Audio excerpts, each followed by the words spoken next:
নলবাড়ি।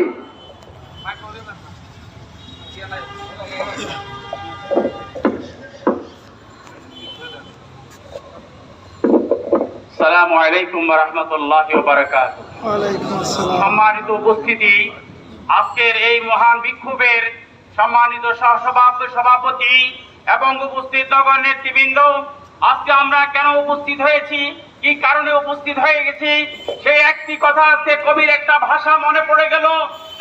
এই সুন্দর সুজলা বাংলা তুমি বাঙালি জাতির আপন ভূমি।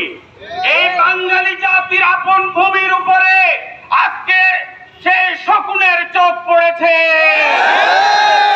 এই দেহ আমার, শরীর আমার, রক্ত আমার, বুক আমার, আজকে আমার বুকের উপর দিয়ে ভারত আজকে রেল চালাতে চায়, আমার শরীরের উপর দিয়ে স্টিম রোলার চালাতে চায়, আমার উপর দিয়ে আজকে তারা তাদের সকল অত্যাচার আজকে এর উপর দিয়ে তারা চালিয়ে দিতে চায়।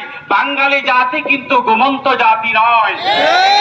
স্বাধীন করেছে বাঙালি জাতি, এদেশকে স্বাধীন করেছে বাঙালি জাতি, কথাটা ঠিক কিনা? আমরা আরেকবার মুক্তিযুদ্ধ করতে চাই। আমাদের পীর, আমাদের রাবার, আমাদের আমিরের শরীয়ত যখন হুকুম করবে, মাথার পাগড়ি কোমরে যেদিন বাঁধবো, শেখ হাসিনার সরকার